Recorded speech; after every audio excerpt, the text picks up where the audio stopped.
Today's episode is sponsored by the Christian Standard Bible. The goal of the CSB is to be faithful to the original languages without sacrificing clarity, all the while maintaining both accuracy and readability.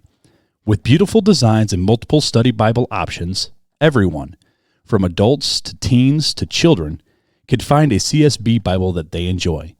Learn more at csbible.com.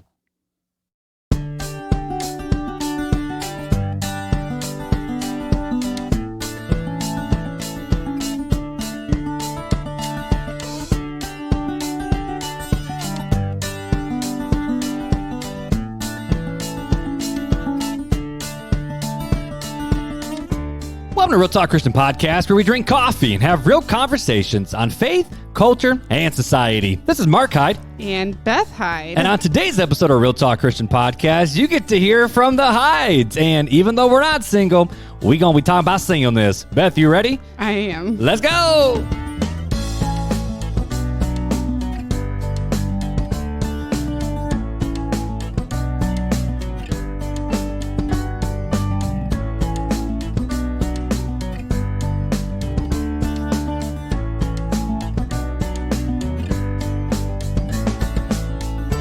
Beth! Hi. Hi. This is really interesting. This is I different. know I haven't been on your podcast in a while. I was single. You were single last time you were on the podcast. For those people who don't know, I don't know anyone who doesn't know at this point. We interviewed you, episode 39, talking about being single foster mom, and then you adopted all your kids, and then you decided to marry this fool with my two kids, and dragged you up to South Bend, and now we have a 15-passenger van, and you're teaching again, and things are a little different than what they were when you were single. Yeah, a lot is different. Yeah, I mean, life has definitely changed in the past year and a half. Not even a year and a half. Say, we interviewed you last April. Beginning of April, yeah. Beginning of April, and then we ever stop talking? No. Girl, come on now. I got your number, though, in like a week. No, it was not a week. Was it longer than a week? You Same didn't day? ask me. It wasn't the same day. No. You didn't ask me for my number until the week of the podcast released. So that was like end of April. So it took you about 3 weeks. So it took me about 3 weeks. Yeah, Is that what you said? 3 weeks, absolutely. Okay, and it was so obvious. No, it was not. It was too. I said that. I screenshot your text like to 5 people at least immediately. I'm like, A for effort. But yes, you may have my number. Definitely.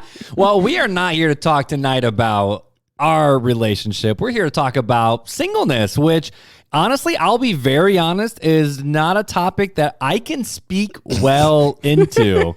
I pretty much have had a girlfriend ever since I was like 13, 14. And Marc was my first boyfriend, so. And your first kiss? Yes. But you already had kids before me. Yes. That sounds like a... It's really fun. Yeah, it's very unique. But either way, so wow, I stuttered a little bit. So it's a little weird to do the podcast right now because of family issues and sickness. And then, we started school. Fuller's went on vacation. Chris had to miss it, and just stuff came up, and he wasn't able to be here to hang out with us. And sorry if you're looking for us on YouTube. We have no video this week either because we literally are recording in our third level while the kids are supposedly sleeping upstairs. Hopefully they're sleeping upstairs. I just heard a thud, so I'm not really sure. Yeah, I heard what a thud happened. too. I'm just going to ignore it. I'm going to guess Lucy dropped her book because she was ready to go to bed. Oh, yeah, probably. So our kids are weird. When it's time to go to bed, Lucy chucks her books out of her bed. Then she always wants the world's biggest books when she goes to bed. Then she goes, I'm done. And then we move on. But either way, Fuller just wants to let you guys know he misses you guys. We'll be back next week, though. We're potentially, I don't know. I mean, we got one interview lined up for hopefully another recent episode. Hopefully that will be the next episode. We'll see if we're able to get that thing pulled off in time. But either way, Fuller's unable to be here. I didn't want you guys to just sit here and listen to me go on for 45, 50 minutes, even though it is a joy and a blessing for you to do that. Beth can attest to that because I mean, yes, you can talk for 45 minutes. I can talk for 45 minutes. No question.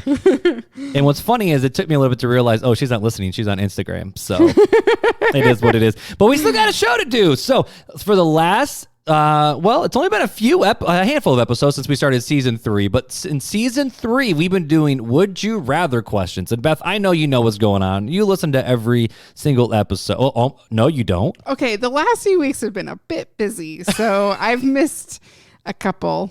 I'm probably behind 2 or 3. 2.5, actually, to be precise. Okay, don't give me that look. I have a job now. Okay. A job and 7 kids. Yes, but a full-time job teaching a bunch of little people because apparently 7 kids is not enough so you little jump people. back into teaching them more little people. So here you go. Would you rather, Beth? And then I'll answer it too. Then we'll see what America has to say about this. Would you rather spend a year alone in a deep sea submarine, or would you rather spend a year alone up in the space station? Oh. Uh-huh. Space. I would definitely go with space. Just because cool? Yeah. I'd say space, mainly because submarines are stupid small. Yeah, Like, small there's and not very really- claustrophobic. Like, I mean... And plus, like, bouncing around with no gravity would be super fun. That would be super dope. 64% of other people say the exact same thing.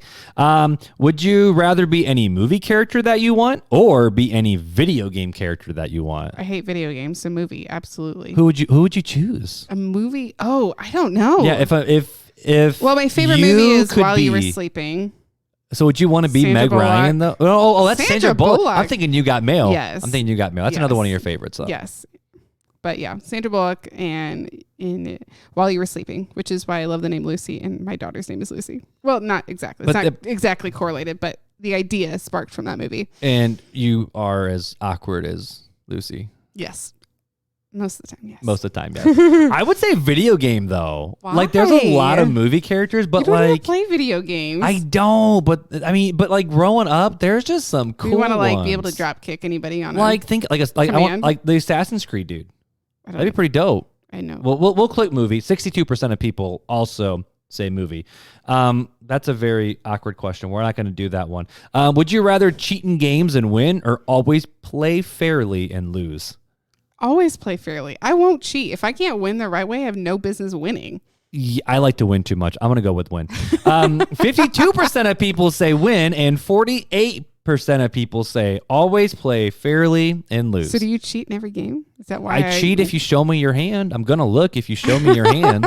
It's true. I don't cheat. That's why I make I should you. say this. But you know me in games. I am such a by the rule book where if you say there's a rule, I actually will look up said rule and make sure. Yeah, you have before to have we them all move written on. down. Or I have you to have them pretend like- written down, or I play with the rule book next to me. And even if someone's teaching me the game, I will make sure they don't tell me any crap. Because one time, Oh, a buddy, will not you, it's not you, it's Oh, not you. okay. A buddy of mine, we were playing a game and he did something. And I'm like, you can't do that. And he goes, yes, I can. It's part of the rules. And I said, you never said that. He goes, why would I? The game is huge. It was a huge board game. And I'm like, I could have done that. I don't know, but you can't be pulling stuff out your butt that we don't know about, little home field advantage. So ever since then, I will not let anybody tell me how to play a game without the rule book right in front of me. Unless it's like a card game like with your family and they just hand me a set of rules.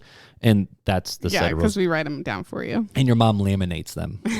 Your mom laminates them for me. So, which is super, super fun. So, before we tell you about the coffee we're drinking tonight, we got a quick review we want to read for you guys. This is from Terry PK over on Apple Podcasts. And it says, love your show. Your show makes it so much easier to understand the Bible. When I read the Bible, sometimes I get confused. But listening to y'all has helped me. He said y'all, so he might be must from be the Southern. South. Which I know you appreciate that. Definitely. I'm going back and listening to all your shows. Thank you so much for taking the time and doing the shows. Well, Terry PK, we appreciate you, man. So I will admit this. I have really sucked with sending out the mini swag bags, like with the letters and the pins, because the UPS keeps sending them back to my house.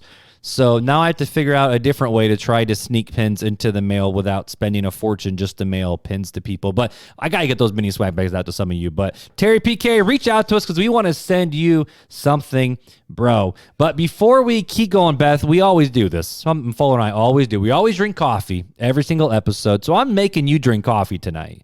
Yeah, but you made me decaf. But I made you decaf because From Mahalo, right? it's from Mahalo. Yes. Okay, so Mahalo, you can tell them about Mahalo. Okay, 'cause you know it.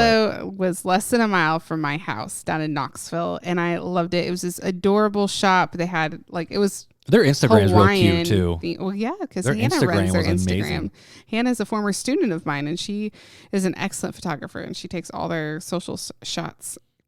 But yeah, they just opened up another shop downtown Knoxville, and their coffee is just amazing, and their cinnamon rolls, oh my gosh, the best.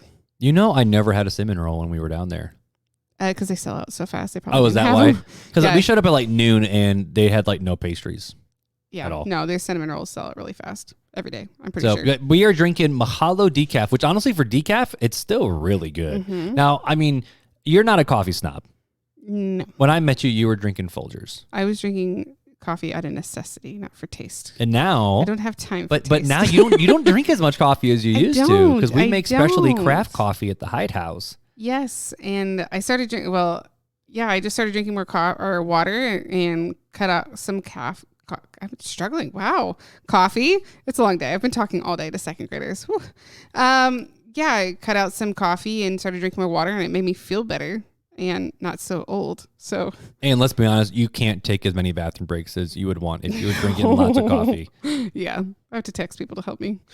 I'm like, I need a bathroom break. The pleasure of talking with them. But either way, we're drinking decaf tonight. It still tastes real good. I was gonna say you're not a coffee snob because it's a little stale because we've had it for a little bit. I can tell. You can No, tell. I can Wow. tell. You've changed me. We have changed you. I'm real excited for the next episode because I got some special stuff. I'm sure Fuller has stuff too. Fuller always is bringing home new coffees too. But I got some special stuff made here in South Bend. It's the Ethiopian Important Joe's. That's some good stuff. But tonight we are drinking Mahalo decaf. If you're listening to us in the morning, because a lot of you guys listen to us in the morning on your way to work. I know Rodney Buse does. Please forgive us for drinking decaf. Forgive us, Father, for we have sinned. But either way, it's moving Friday on. night It's Friday at night. 8:50. Party up with the highs with our decaf coffee. But without further ado, let's jump into the episode. All righty, let's do this. So we're talking about singleness tonight. And obviously, we're not single. We're married. We have 7 children. Which is, it's still really funny to say, like, oh yeah, we have 7 I was single children. with 5, so And you're a single mom with 5. But it seems like in today's culture, I mean, whether you're on Instagram, TikTok, Facebook, everybody's getting engaged, everybody's dating somebody. Tinder was created to help people hook up and have relationships and find connections and all these different things. And it seems like our culture is constantly throwing relationships in our faces and saying that if you don't have somebody, there either is something wrong with you, like there might legit be something wrong with you because you can't land a man, you can't get a girl, like yeah, just don't even try anymore. But because you're sitting here, you were single, you weren't waiting for a man to start your 29 life. years. Yeah. Yeah, so I But I want guess to say, is that something you experienced though and Yes. felt? on and off. It depended. It depended on what I allowed to influence me and what I was around. So a lot of the time in college, it was just watching people pair up. It was watching people, get out of a relationship and jump into another one, or watching people date long term. And I don't know. And so there, it wasn't a big deal, but it was once I was in my first career job and just kind of In your first career job, like teaching at the Christian school? Yes. Yeah. And so during that time, I had my own apartment. I was living alone, and I was like, all right, I have the job. I've gotten the degree. I have my own apartment. I'm ready for a man. And then nothing. And then, well, you had a couple dates. I love talking about when you got ghosted, though. I don't know why. Okay, it wasn't necessarily truly ghosted. And technically, I don't know. I've gotten ghosted a few times, yes. But the one time you're specifically talking about, that was after children. The first date I ever went on was after children. You knew that. I have the world's worst memory. You really do. I told really him do. this story like 15 times. It's fine. But it's so funny though. But you had your own apartment. I mean, you went through college, which let's just jokes aside. Most people who go to Bible college walk away from Bible college. But I knew being I don't married, know why. I just back up. When I showed up at college, it was a lot different than what I thought it was going to be. And then I didn't know much about the college, to be honest. I just I was supposed to go to Northland, where you went to college. Yep, Northern Wisconsin. Whoop, whoop. I actually took online courses from Northland, and then there was a lot of stuff going on, and I was hearing a lot of rumors, and I was hearing a lot of things, and so I just didn't feel comfortable with it. And when you say rumors, this cracks me up. We were going quote unquote liberal in your mind. Kind of in my mind. I was very, very, very conservative minded in my standards. I would say I was legalistic back then. And holy rolling is what I call it. And when I showed up at college, it was a lot different than what I thought it was, because I really didn't know much about the college. And I kind of looked around and I was like, yeah, I'm not going to marry any of these people. I mean, I still liked some boys and like attempted to talk to some guys, but I also had a group of friends who were all like hot commodities in the Bible college world. And I was like, I'm just going to go back here and go to work. So I worked a ton. I packed my semester hours full, like 18 to 21 hours every semester, and worked a ton, and graduated in 3.5 years. And so, but sometime in the middle of college, God told me that I was going to marry a man with kids. And so I kind of always had that like in the back of my mind. I'm trying to ask questions as if I don't know you, but I have to tell stories because I do know you.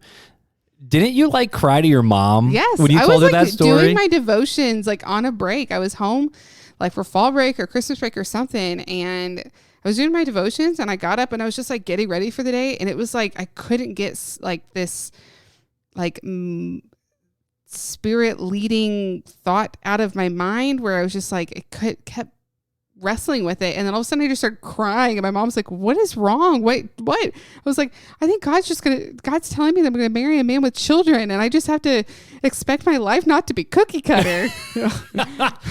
Joke's on you. I didn't know how true it was going to be. So yeah, I always kind of understood that I was called to something unique. And so I've always had a very different perspective on it, because I can't say that I was always content being single. That's definitely not the case. But I had a bigger picture mindset with it. So I was never necessarily afraid that I wasn't going to get married. It was more of why it wasn't happening now. Like, okay. And we'll get to that bigger picture mindset here in a little bit. But when you were in high school, because like I think I was a youth pastor at the Christian school you were at. You were basically the school's youth pastor. Let's just call it what it is. You were the student life spiritual director of the entire high school, whatever the title was. You basically were the youth pastor who planned everything. I was the fun part of the youth pastor. You did everything. I wasn't allowed to have the walk up and teach. Part. I mean, yes. Right. I did the, And we're not here to talk about that. Whatever. But it's more the fact of, I was a youth pastor. You basically had you walked the same path I did. You did it single. I did it when I was married. But, so many times I feel like half of the conversations that I would have with junior hires and high schoolers is what boy this girl's into, what girl this dude, potentially, hopefully is, maybe she'll notice me. I don't know. But it's so much about these relationships are walking alongside kids who are dating somebody where it's like, okay, please don't screw your life up. Just no. My first keep question your hands in your pockets, don't do nothing, and then they break up, and then you have to sit there with them in the heartache, and you gotta and I've done it. I've traveled down to college and hung out with people after they've had breakups, and I feel like I don't want to say that's all the youth pastor life is watching people date and then break up and then bounce to the next thing. But that's the biggest part of it. Most youth pastors are always talking about how do you handle, PDA in youth groups? How do you handle, guys and girls who want to hold hands or they're kind of little touchy-feely? It's like you can't get away from that even in junior high and high school. And your boy got in trouble a lot in high school. I was not the greatest, but you never even dated a single dude in your high school, in your youth group. Well, which was two the same guys thing. in my high school graduating class I'd known since kindergarten or earlier, and that was just. But did you ever once think, is there something wrong with me that you're not attracted to these guys, or you want to have a boyfriend, or you want to have this? I mean, yes, there were always times that the enemy would fill my thoughts of, well, funny fact. I don't know if I know I've told you this. There was a guy in college that I had zero patience for. And this is also, I don't take any crap from anybody, and I never have. No, she doesn't, guys. She does not. I'm going to tell you like it is. I'm really nice, and I'm really non-confrontational until you hit that button. And then I have no grace. But you also, that's not true. You are a very very good communicator. Mm-hmm. Like, you don't have time to beat around the bush like I do. You just go, I need to tell you something, so I'm going to tell it to you. Yeah. And if somebody offends me, it takes a lot to offend me. And once you offend me, I'm going to let you know because I want to either A, educate you, or B, shut you down. Mm-hmm. So I had a guy who just did not appreciate my personality for some reason. I'm such a lovely person all the time. I don't think I know this one. He told me, we were in some math classes. We were in the same class in college. And he said, Beth, I could fill up a whole Word document of reasons of why you're single. You have told me this one. And I was like, well, thank you. I don't want your perspective on my singleness anyways, or why I'm attractive or anything, because I think you're a moron. Okay. Yeah. So there were times, yes, that I would think, why am I single? But I was a very determined person. I've always been a big picture, goal oriented person. I knew what God called me to. And somebody, I remember talking to a guy somebody introduced me to. He went to another Bible college and we were talking and I said, adoption is a passion of mine and I will adopt one day. And he said, well, I would only want to adopt if my wife couldn't have kids. And I said, well, first of all, it could also be your problem. So adoption is not a plan B for me. My adoption is always going to be a plan A. And my children will never, ever, adopted or biological, will never, ever think that they are plan B because that's not what adoption's for. It's not a plan B. While God uses infertility to draw people to adoption, adoption's not plan B. Sorry, it's a little... It's your passion. It's what it is. That's the way I always was. Like I always led with my passions or with my goals. And if a guy didn't match that, then that was not a match for me because I wasn't about to change myself for a man. But did you ever get shut down though for opportunities because you were single? Because you weren't married or you weren't like some pastor's wife or...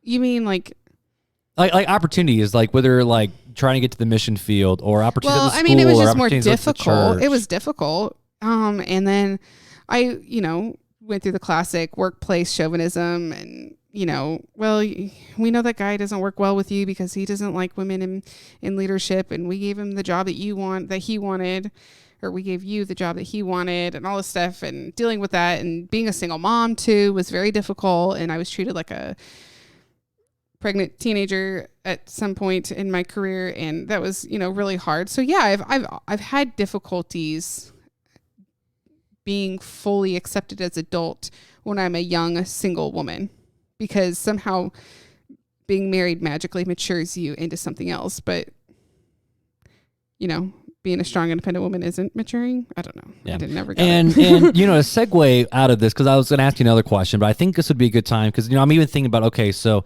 obviously your, I don't want to say worldview, your perspective's a little different because you're not sitting around, you never were sitting around waiting for a dude to show up. You weren't like, oh, I hope I can get married so I can finally start my life, or right. Or oh shoot, I'm single, I guess I can't. I mean, I'm not go magically and do these content. things. I mean, I cried over a few boys that didn't like me, that liked friends of mine, or liked a girl that I was like, what? Her?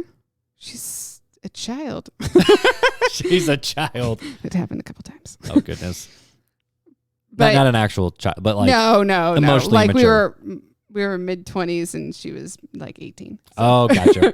So yeah, no, but I was never just sitting around waiting to get married, or like, I mean, I might have, when I was visiting churches in Knoxville, I was like, ooh, this might be the church I meet my husband at. So it always looked really nice. But, you get into the habit of, or not in habit, but you set your mind on, the Bible verse is set your mind on things above and not things on the earth. And while being married, from, my perspective now, is an excellent gift. You're welcome. Yes, Mark, you are the gift. You're welcome. But marriage is a beautiful, wonderful gift, but it wasn't my goal. Jesus was my goal. And I think that might be part of the issue is marriage is a gift. Like, I'm sitting here thinking, okay, what does the Bible say about marriage? Well, God created marriage. We see Adam and Eve, and he looked at Adam and said, oh, shoot. He didn't say, oh, shoot. That's not true. He was like, it's not good for man to be alone. So he made him a companion, a helpmate. Oop. What? He said, "Ope." No, Adam said, "Ope." That's what Adam. He went, "Dude." Have you ever heard of why Adam called Eve woman? He looked at her and went, "Whoa, man." Dad joke. But, God created marriage. He created Eve for Adam and subsequently, I believe he made Adam for Eve. And you see so much in Scripture about what rules married people should have with one another.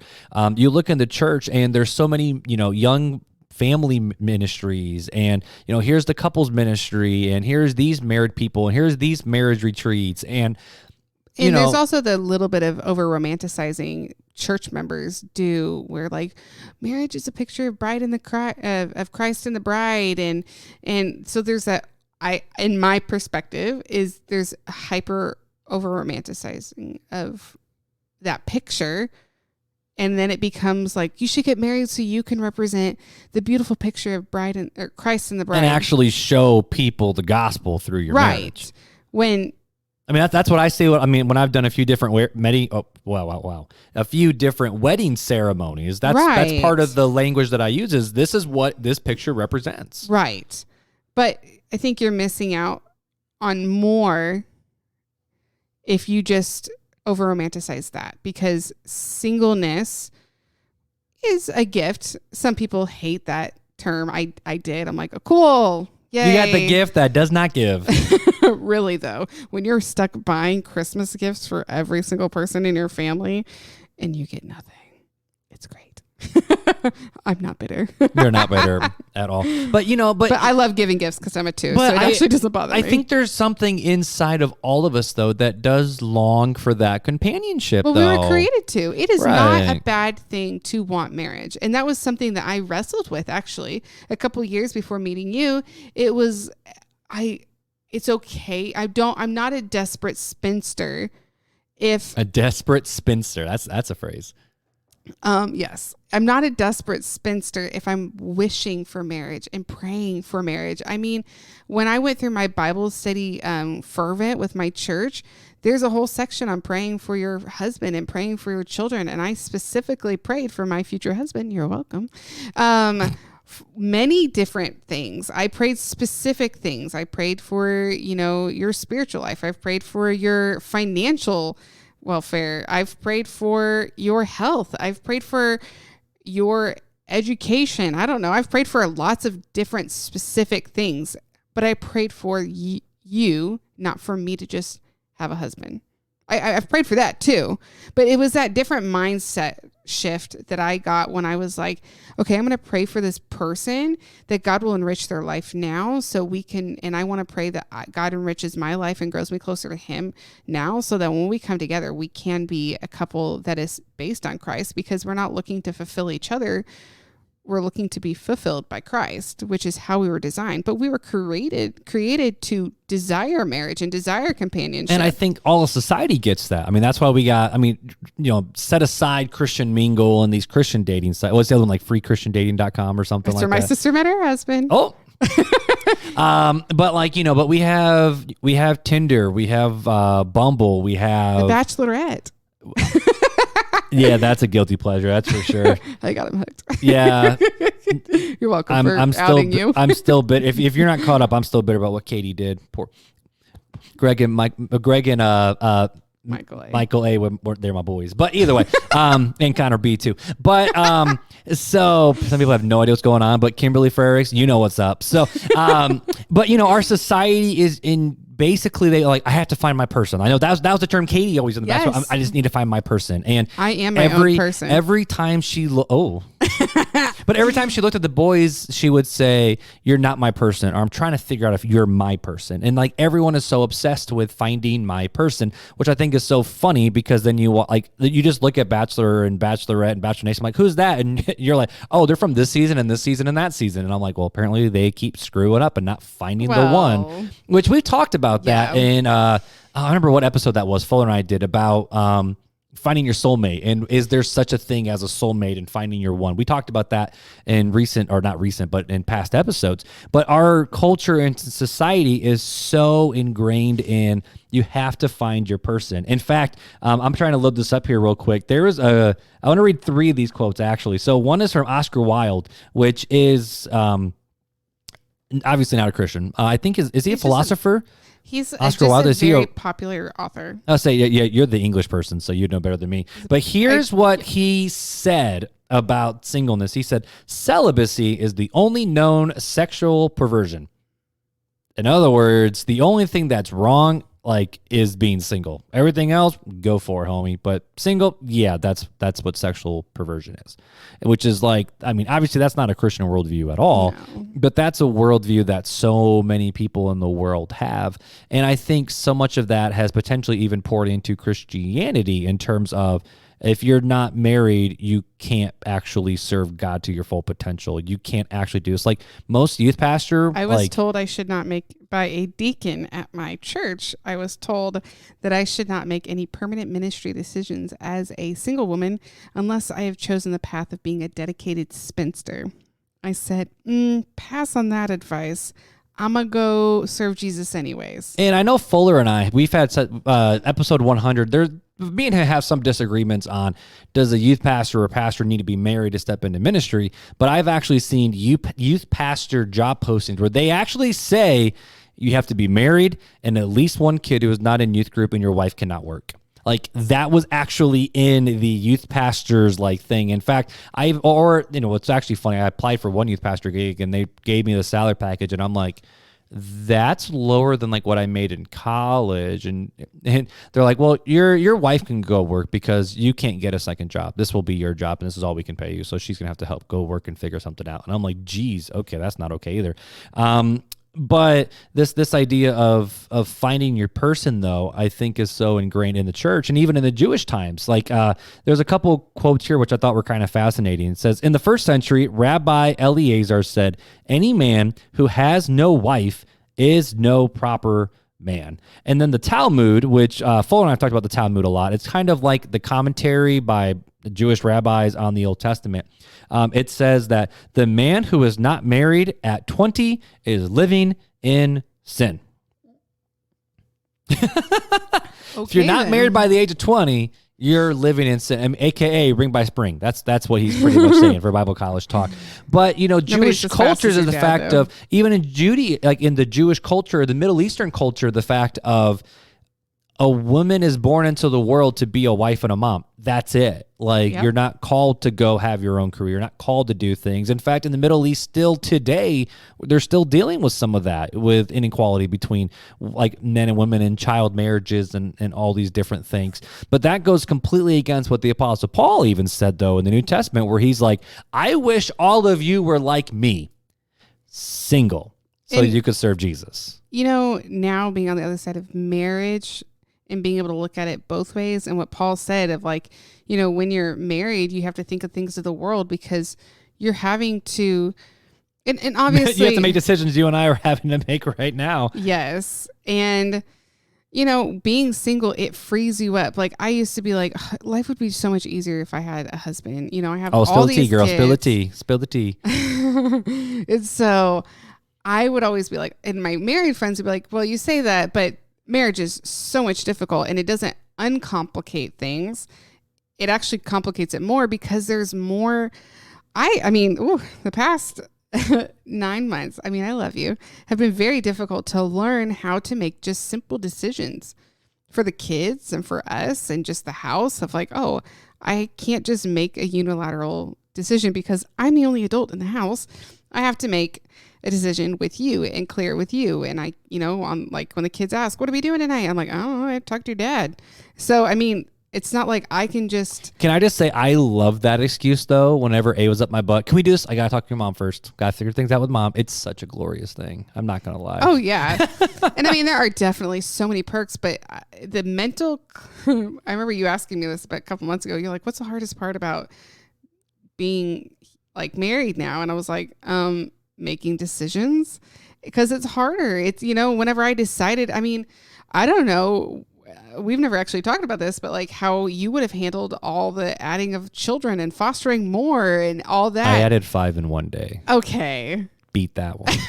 Okay. But it was the decision it's different, process completely was so different. I chose different. you and the girls. Yes. You had some time to sit on it. You didn't get a phone call and be like, all right, there's this kid. Do you want him? I'm like, oh, sure. That's kind of how I answered all those calls. But, I don't know if I would have been able to say yes the way I did. When I entered foster care, I said, I'm laying my yes at the feet of Jesus. And I really did that. I mean, I did have times I said no because I just didn't have a peace about it. And now I can see the whys because of the timing and the children I did end up with. But I don't know if I don't know if I would have all 5 of my children if I were married. Well, first of all, I was 24 when I started. Most 24 I do know some really awesome couples that started very young, but most couples, it's not how they view adding children to their life. They're mostly like, okay, we want a family. Let's add a child into our family. And I'm like, I got a family and this child needs a family. Let's make that happen. And so when you're single, you're able to use your singleness. You're able to make decisions in your life in a way that's it's just different. And so you have the freedom to make decisions for you and for your ministries without having to clear it with somebody else. And there's a really cool beauty in that, though. There is. I mean, I was only single there, before I married you for a little bit. But even in that, it's like, like last second, a teenager would be like, hey, I have a concert tomorrow. I will be there. Or like, hey, like Fuller and I started the podcast. Now, obviously, he had to clear it with Janelle, right, and make sure it was cool for there. But for me, I literally told him, anytime, day or night, whenever you are free, it makes sense for you and Janelle, text me and I'll make I can make it work. Do I need to work all? And I used to. I mean, you would text me. I would work Thursday night sometimes till midnight, just so I could just shove my whole workday into one day, and then I could do podcasts Friday morning, and then I can do other things another times. Right. And like you were able to just jump in the car and head down to Purdue to visit some students because you wanted cool. to. I was able to just jump in the car and go to Tennessee because I could. But yeah, please don't leave. Please don't go to Purdue. I meant to visit you. I know go to that, Purdue? but I'm saying don't go to Purdue anytime soon because I need you here. And that's the whole point. Is like you were more singly focused on your ministry and what you can do. And you're not, I don't know the last time I went and hung out with some friends, actually. Just me and my friends because... Well, you just moved to a town. Well, I just moved here, so I'm still getting... But here's the cool thing, and let's lean into this a little bit because, again, I love the fact that this isn't something that we're just talking about singleness, but you literally walk the steps. What I don't think a lot of people realize is you left home, central Indiana, to go down to Knoxville, which is one of the big cities in Tennessee. I mean, granted, it's no Nashville, but it's still it's a bumping downtown. To a big city, Knoxville. You went to school there for 4 years. You decided to stay. 3.5. You were fast. But then you decided to stay in Knoxville, create a life in Knoxville, find a church, start a family, find friends. So you had a group of just single mom friends who most of them were foster adopted moms too. I chose to put myself into my community. I chose to put myself involved in a church. I had to choose and make the effort.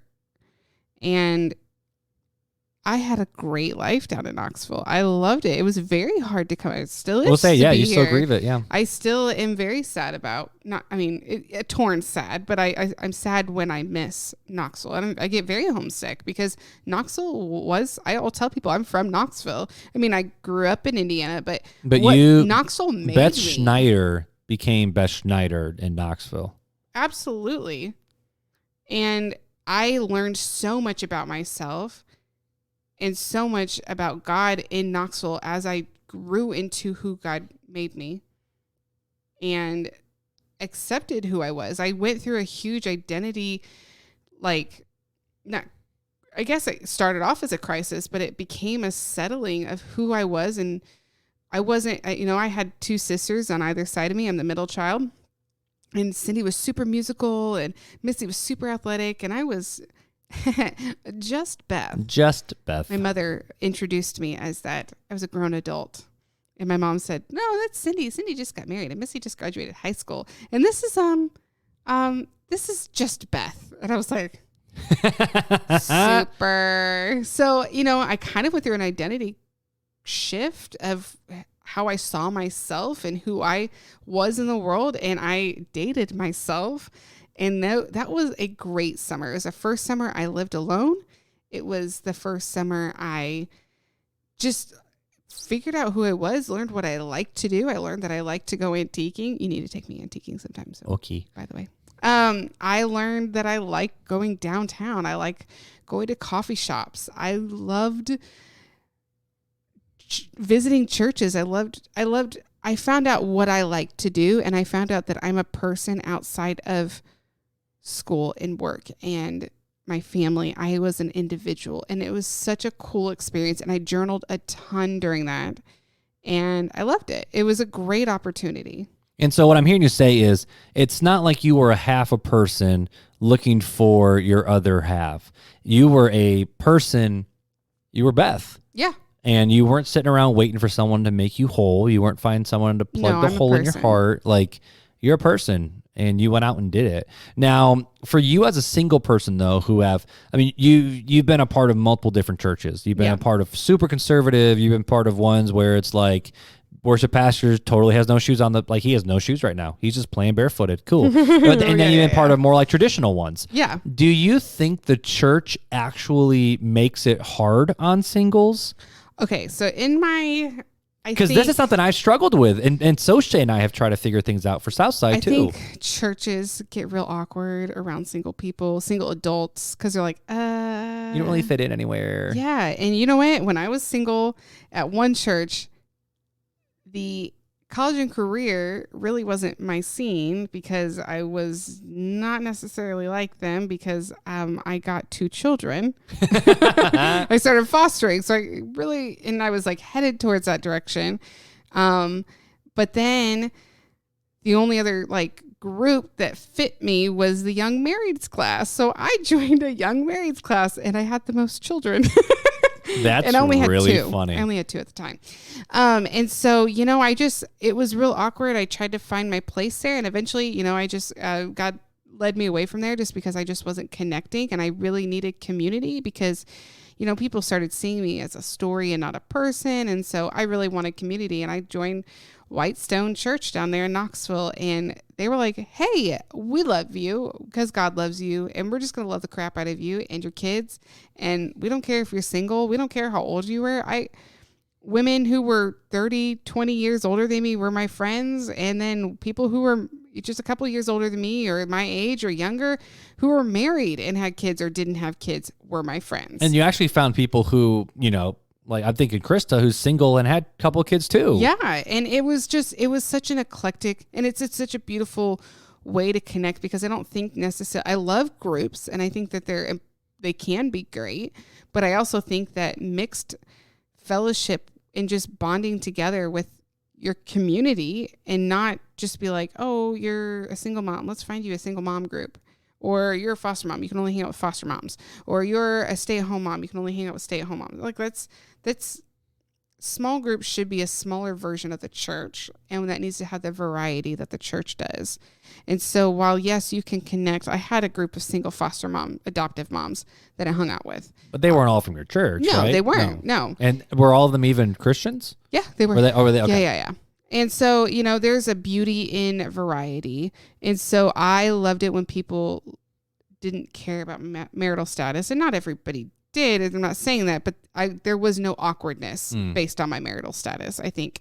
And so churches just need to love, I remember Andrew Wood, you interviewed him 1 year. Oh, I think that was 73. I don't know, but he and his wife invited me over to their house for Easter one time because they knew I didn't have any family and I was just in town. I don't think I knew that actually. Yeah. They invited me and I was just like, hey, episode 73. Oh, wow. I'm impressed. I know your my memory episodes. is not that great. It's not great until I had to find episodes. And so, they just invited me in and I got to eat Easter lunch with them. And, because they didn't have any family and I wasn't about to drive. My parents lived, 7 hours away.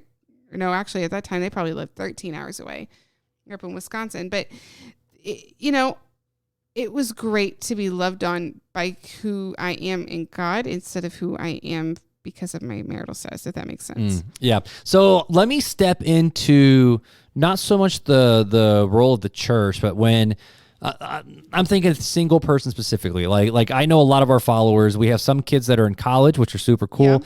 Yeah. I know specifically we have some that are single, both guy and girl, who are out of college. They're doing their life. They're trying to figure things out. Some of them are dating, some of them are not. What if they find themselves in a church and they're like, you know what? Like, I love the church. I love, Pastor Bob, whoever the pastor is. I love the worship. I love this, but I don't feel like there's a place for me. I feel like I'm the outsider. Like when they have prayer meetings. I would have questions first. You would have questions? Yeah. What are you doing to make yourself part of the church? Rather than just sit back and hope someone finds you? Yeah. But, but I also am thinking of like specific people that I know went to Southside. And we had one girl, she was a year younger than me, and she was the greatest youth leader. Honestly, one of the greatest ones I've ever had. She was always present, but the thing that was super cool was because she was single, she had her junior high girls at her house all the freaking time. Yeah. Like, and they were going out and doing stuff, and she would just text me and be like, hey, I kind of want to do this with the girls. Is that cool? I'm like, go have a great time at the mall with the girls. Like, you don't even, I'll post it. You tell me what to post on Instagram, and you guys just go live it up. And it was super awesome to see, but I also know it's hard when there's a lot of young couples who are, either getting married or they are married and they have kids, and you feel alone in the church. Yeah. I would honestly, I have had couples over to my house. I invited them over for dinner. But you, you single Beth would be inviting like married couples? Okay. Yes. I see you. Hospitality doesn't come with just a ring. Is that the quote of the episode? Hospitality doesn't come with a ring. Okay. It's true. It's true. But I'm also a 2, so this is my personality. Enneagram, folks. What's up? I love having people in my home. I love hosting. I love feeding people. And if you love my food, that just makes my day. And I would invite people over, and then they would invite me over, and then we'd build a friendship, because that's how friendships work, is when they go both ways. So what I'm hearing you say is maybe if someone is single, maybe get out of your comfort zone and and do something that's not normal. Well, first of all, if you're single and you're trying to quote unquote actively dating, that is uncomfortable. Nothing is more uncomfortable than awkwardly dating. Okay. I've tried online dating. I've done the whole chat with a guy, get awkward, call on the phone. Oh, I was not interested. Had hit on the security installer. Okay. One time, here's a This is my favorite story. No, it is. You know how they're like, get out there and go date because no one's gonna come. You're not gonna just meet a man knocking on your front door. Well, I did, sort of. It didn't work out, but I felt really, really, really awesome for doing this. Like Wonder Woman vibes, where it's I just asked him out and he said well, you just ruined the story. Oh. Rewind. So I had a guy come to my house to sell me ADT security, and I might have purchased it. I needed it, but I don't know if ADT would have been when the them option. salesmen are cute. That's real cute, okay? Lucy had to have been 3 weeks old, so I had 5 kids, 2 of which were 4 months old, 5 months. No, she was 5 months old and 3 weeks old. And I remember he was talking to me through it. I looked like a freaking hot mess. And I remember feeding Lucy a bottle while he's running me the spiel. And Lucy burps in his face. The cutest little burp, because she's 3 weeks old. But it's still, he was like, whoa. And so I was like, okay, maybe we vibe in. I don't know. I don't know how to read these things. And so he gave me his number.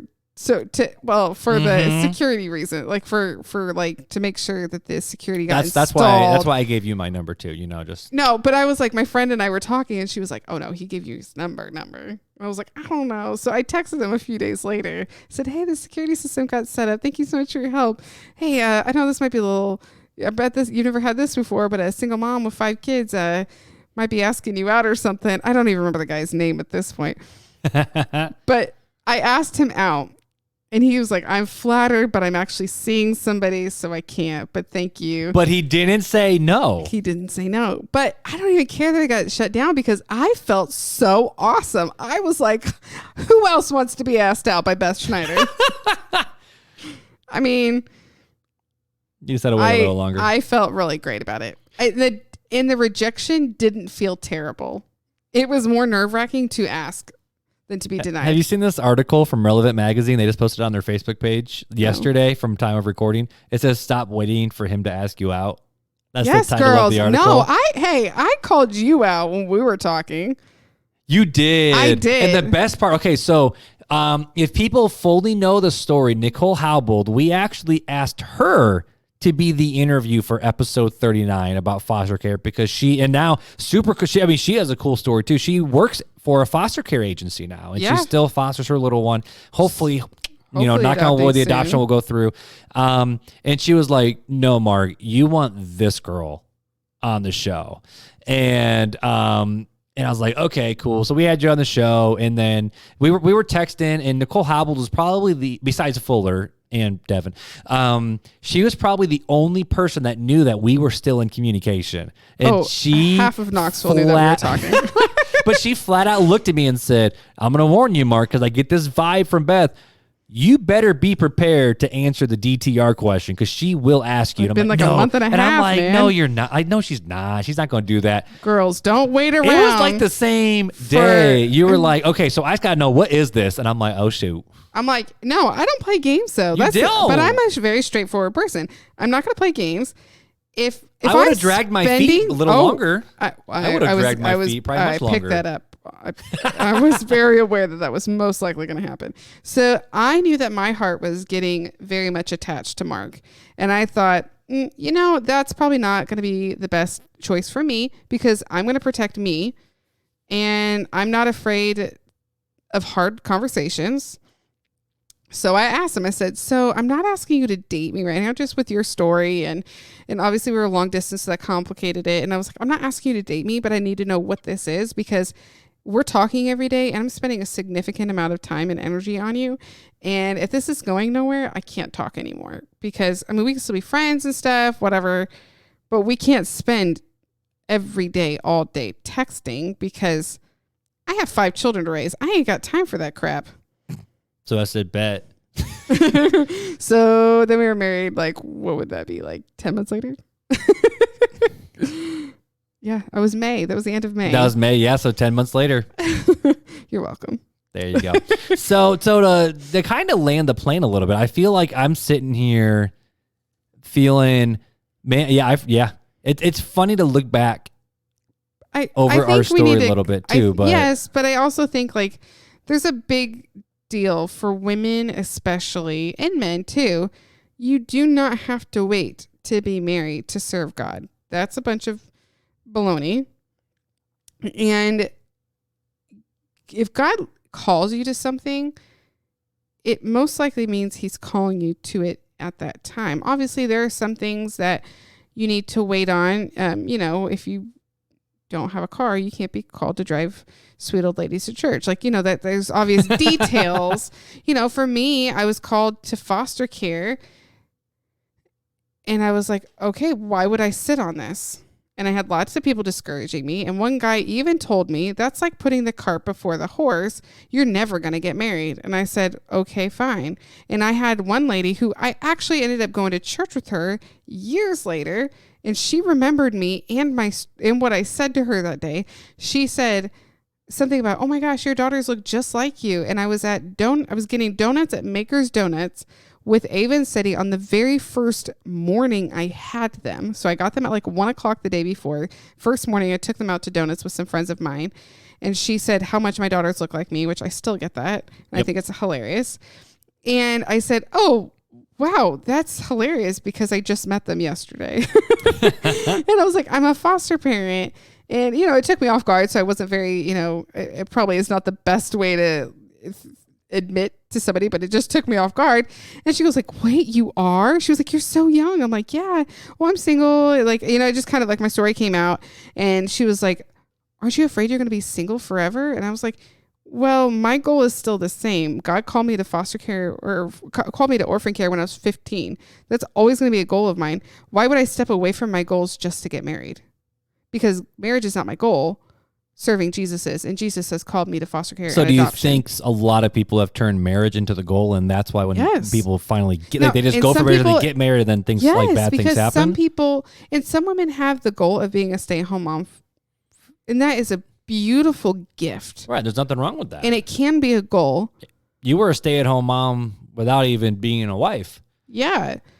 and working as a mom, I'm not going to get into all that nitty gritty stuff, but like, what is your goal? There is more. I don't want to say there's more to life than being a mom, because that's obviously, I don't like working right now because I want to be home with my babies. I cried every day since I started work because I want to be home with my babies. I don't want to have to work. But my goal is not just I don't know how to say this without sounding offensive too, because God has created you with unique gifts and abilities. You can use that anywhere. How does that apply to how does that apply to every part of your life? God has called me to love people big. That is my goal. And through that, God has also given me the passion for foster care and adoption. And I wasn't going to let my marital status stop me from doing that. And so for me, if somebody did not align with my goals, I'm not going to date them and marry them. There were lots of questions that I had for you. And, even down to, how do you feel about having a transracial family? And how do you feel about adoption? And we had to have those hard conversations. Obviously it was more pertinent because these people were human beings, not right. like figurative. Like, how do you feel about adoption one day? It's like, how do you feel about adoption? Like right now, this like is this happening. is, yeah. Which, fun fact, our adoption day for me to adopt the girls is in what? Not even a month? Yeah. Like 3 weeks. Yeah.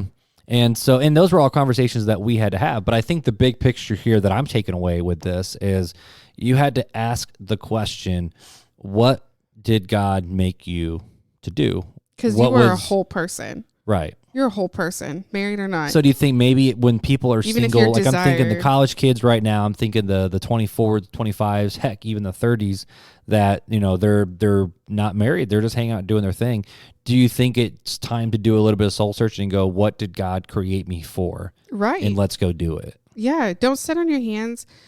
There's like a lot of, I'm waiting for marriage. I guess that's more dealing with sex, but like, I'm waiting. I'm waiting for God to bring me somebody. And yes, that's a good thing to be waiting and to be hopeful, but don't let that prohibit you from searching God and serving other people and loving people big.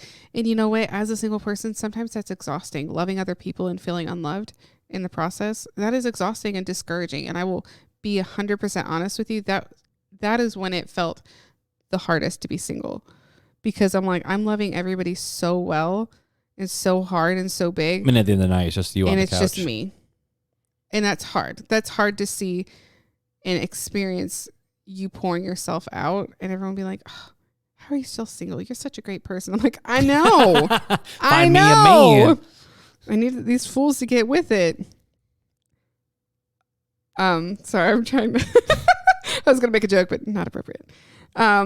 So I need, I need people to understand, like, you are a whole person, whether or not you're married, and you're allowed to want marriage all in the same thing. It's just like a lot of, the older I get and the more experiences I have, the more I'm like, everything can be both good and hard at the same time. Parenting, good and hard. Singleness, good and hard at the same time. Moving to South Bend to be with the literal man of my dreams and give my children a father and have all this beautiful, wonderful story is so good and amazing, but it has been dang hard and exhausting. We went to bed at what time last night? 9:15. It was glorious. I am normally a night owl, and I was just I have fallen asleep at 9:15 multiple three times this week. And I don't know. Singleness was a beautiful thing for me. And I'm so thankful for all the things that I got to learn. I mean, I was able to buy 2 houses as a single woman. Well, technically 3. And I was able to foster and adopt 5 children. I did incredible. I got to do an incredible job teaching Latin and doing student life and worship arts and volleyball coaching. I was able to pour into so many kids' lives. And you know what? I used to say a lot, people are a bad investment because you're never going to get an ROI on them. Nope. And you know what? I'd never want to waste my life on anything else. and I love people, but that's what God's called me to do, is love people big. And that was something I remember us talking about, is like, you asked me, what is God's calling on your life? Like, you asked me like specifically, and I said, I think it's to love people big. And I've learned that I also can't expect it in return, which sounds super sad. But when you shift your perspective to how much love I've gotten from my Father in heaven, and how much he has just poured his grace out on my life. And that sometimes feels very empty when you're sitting there and saying, it's okay, I'm going to love everybody big, I'm going to pour out my life. It's okay because Jesus loves me. But when you're able to spend that time that you have because you are single, and the extra free time, and you're able to pour into your relationship with God, it really is as fulfilling as people say it is. And I've been there where I have spent a couple hours in the Word and journaling and worshiping, and I felt most content when I was secure in who I was in my Savior. And it's such a cool place to be, and something I don't get to experience a lot now. I don't get to have those experiences now. Not because I'm married. It's just it sounds like I'm making excuses. I don't make the time like I used to because it's not as easily made, if that makes sense. Mm-hmm. And so, well, there's a lot. I mean, that's what the Apostle Paul even says in that passage in Corinthians, where he says that there's things that we have to take care of. We have to take, I mean, obviously you were single even with kids, we still have to deal with kids, but there's so many other factors of life that we have to deal with. Right. But I mean, my kids are in bed by 7, so right. I could live it up, quote unquote. Live it up with ice cream and The Bachelor. Well, but I think singleness isn't a taboo. Being single isn't a curse. It is a blessing, as much as that's annoying to hear. And you are worthy of love, so much so that your Father sent his Son to die on the cross for you. You'll be preaching now. Like, oh, give me another hour and I'll Jeez. go. But I just want to encourage all you single people out there to look at your bigger picture. Look at the big picture of the gospel. How are you displaying the gospel with your life? Because you as a single person, while your lack of a marriage doesn't negate the beauty of the gospel and what Christ has done for the church. Mm-hmm. Because you are a person and God saved you, and your life can speak as much of the gospel as a married person's life can. Use your life wisely, married or not, because God created you for something. Don't waste your life. Dang, Molly be preaching tonight. Thank you for coming to my TED Talk. It's preaching. I'm just kidding. I feel like I got to step into my pastor hat a little bit too. And, everything you said, I think what's cool about it is it's not spoken from suggestion in books, but that was life experience that you lived. And, I see so many people, though, while they're waiting for their person, they give up, they're tired, let's just be honest, they're like, screw this, I'm tired of waiting anymore. And I don't want to see people who are single, do something that they can't ever undo, whether it comes to partying hard or screwing around or, sex, knocking people up, like that's stuff that can literally mess up your course of your future. But at the same token, I see a lot of these quotes that are super cool where it's like, rather than, praying that God brings you a godly spouse, pray that you become the godly spouse that someone else deserves. Mm-hmm. And rather than focusing on, I hope I find the one, I said this in that other episode. I said, why don't you start focusing on being the one for somebody else? So that way, when that person comes along, it's not one of those like the joke that you said, oh, man, he don't want this. He wants a child instead. Like, you could be a grown child by the age of 40. Like, oh yeah, and I've so seen many men like that. Many, and that's the thing. So many dudes just sit around doing what? Eating Cheetos, playing video games, picking their nose, and eating their boogers. Like, that's actually my son. But But he's 6, so I think he's kind of allowed to do that still.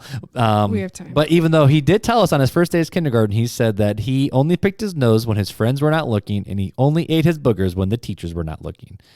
That's my son, guys. But, at the same token, it's like so many times I'm thinking from the dude perspective, we just play video games. We bum around. We don't do much rather than focusing on, no. You got to focus on yourself too, in terms of not focus on yourself, but focus on, for lack of better words, I'm just going to use the Bible as being conformed to the image of Jesus. So that way, when a woman comes along and you're like, dang, I think she could be the one, and you don't want her to look at you and be like, yeah, boss, you ain't ready for this. Hey, if you want some good, okay, so here's another. I know we're running out of time, but like, oh, girl, we passed time.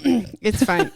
I like to talk. I could talk all day about this stuff because I lived it for a really long time, and I've been through the multiple. I'm going to online date because I need a man. No, I don't need a man, so I'm just going to delete it. Okay, well, I need to give it a chance because God can use anything, so I'm going to online date again, and then I delete it again.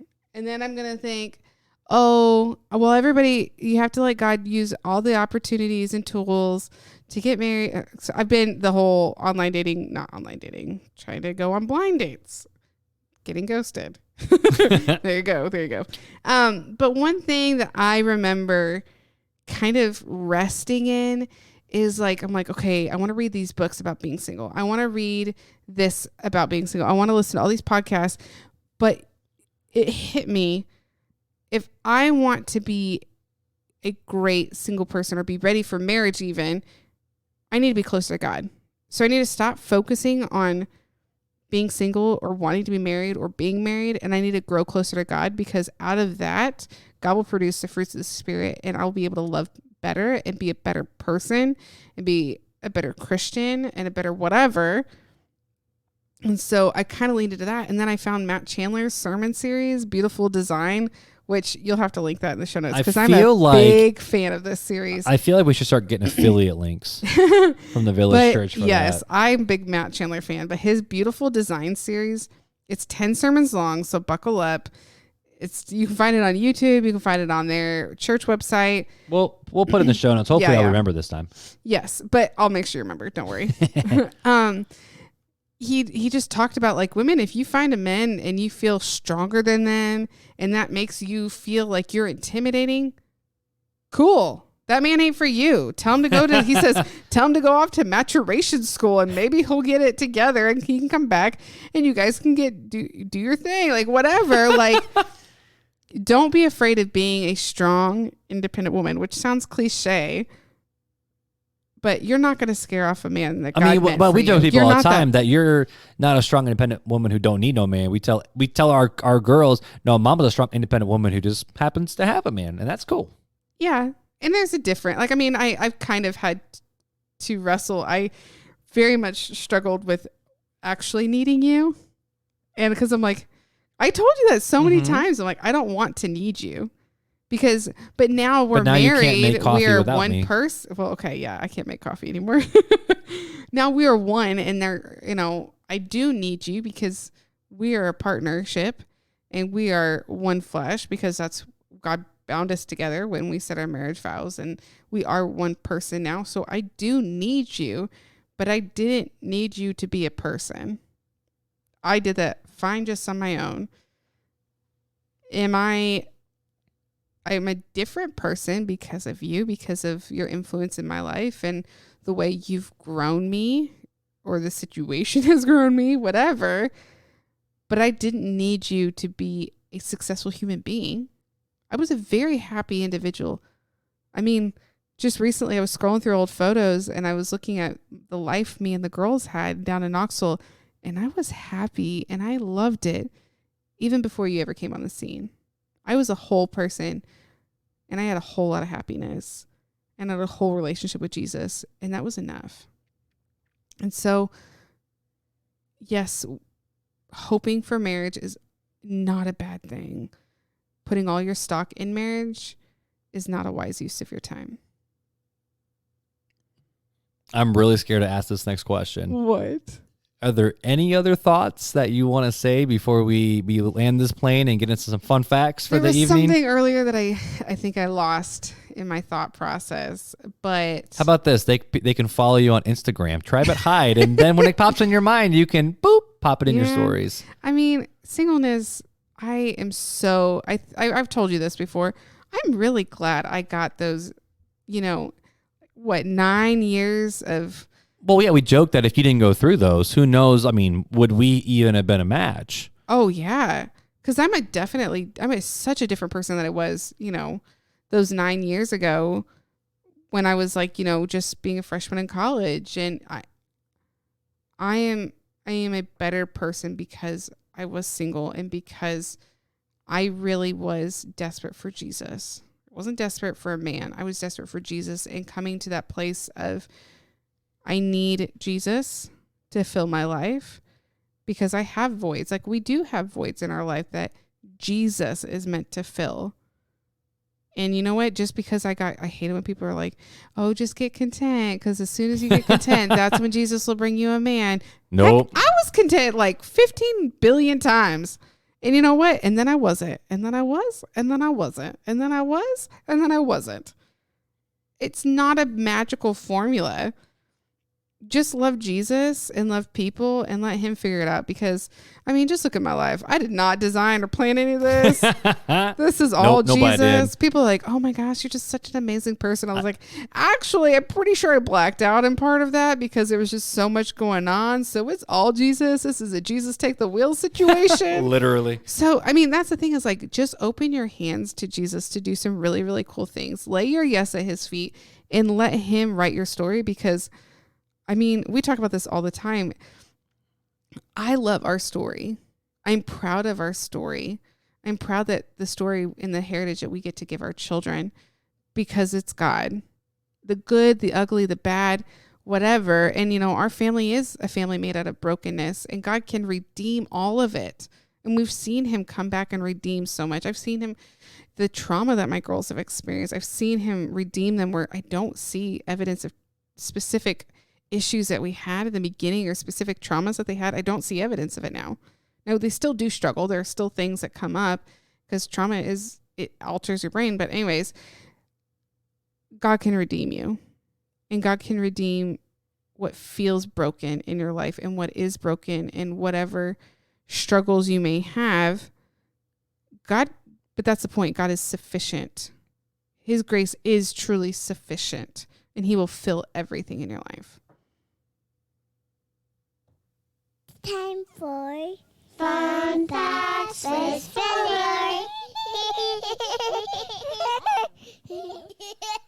Well, guys, I love that. Man, I hope you guys buckled up for this one because if you didn't, you probably got blown over because Beth, you gave us a TED Talk tonight. But here's the deal, okay? So Fuller's not here. This is actually the second episode that Fuller has ever missed for RTC. He missed episode 11. Missed this one. I missed 3 of them with Paul Lindgren, which was actually just one super long afternoon for Paul and for Fuller. But we have not missed a single fun fact with Fuller in however number 100, 106, 7, whatever 100 number we're on right now. But on your episode, we just happened to say, hey, Beth, you have one. You're like, I was completely unprepared for one. that episode. I will admit. I didn't even know. I thought Marc and Fuller were both married. I didn't know that they were single. And then I married Marc. So did Nicole Habel tell you I was single? After, yes. After Nicole Habel orchestrated and then I Jesus, Facebook stalked you hardcore that night. So there you go. But you on episode 39 gave a fun fact. Yes. So tonight, I think it's okay. I think Fuller will forgive us for you stepping in and telling us the fun fact of the day.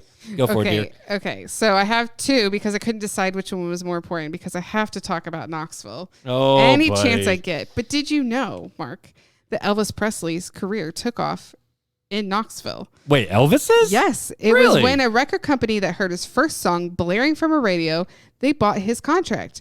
And they say the rest is history. So Elvis Presley started in Knoxville. And the queen herself. Beyonce. Oh. No. Queen Dolly B. Parton. I mean, come on. All the single ladies. No. All the single ladies. She's got nothing. She's the on queen. The queen. No, she's not. Beyonce's Queen Bee. Okay, well. The Beehive I'll gonna get excuse your you. ignorance, Fine, but- sorry, the country queen. No, she's she just is the just queen. the queen. Okay, Dolly Dolly Parton Parton. is gold. But the other fun fact is more of a personal fun fact. But my dad and Marc discovered this summer that they shared the same exact dorm room at Northland Baptist Bible College / Northland International University. The same exact college dorm room, about 25 years apart, which is incredibly fascinating to me. So, to go back, so you had 3 fun facts. Yeah, well, Dolly is she's just essential. So is Dolly from, I missed it. Was Dolly from Knoxville? She's from Sevierville. Oh, I've been there. Haven't I? Yeah, that's Gatlinburg. That's Pigeon Forge Gatlinburg, area. Yeah. So Severe either way, but family. Elvis, Dolly Parton, and me and your dad. That's 4 fun facts, kind Okay. of, all wrapped in one. But either way, guys, we hope you guys enjoyed this week's episode of Real Talk Christian Podcast. Again, Flo's going to be back next week. I know he misses you guys. I miss him, but I'm also not complaining who the co-host was tonight. So, dear, thank you for joining me for today's episode. Of course. So just Thanks like for having me. just like always, those guys, feel free to reach out to us, realtalkchristianpodcast.com, or you can also do the email at realtalkchristianpodcast@gmail.com, the phone number at 574. Oh shoot, Flo's going to forgive me. It's well, go to the website. It's right there. I was going to get 400-5352, I think is our phone number. You can leave us a voicemail or a text message there. But hit us up on Instagram, Facebook. We've been having a lot of conversations with you guys over there at the DM. So feel free to ask us anything.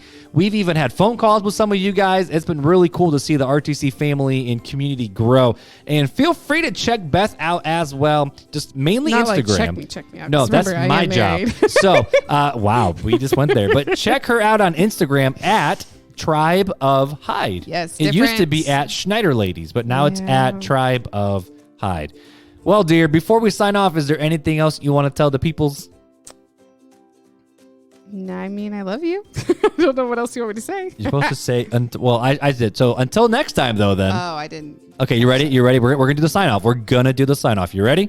All right, guys. Well, hey, just like always, reach out to us. But until next time. See you later. No, Talk it's to- take it No, easy. I don't know. It's take it easy. Jeez. You're gonna have to-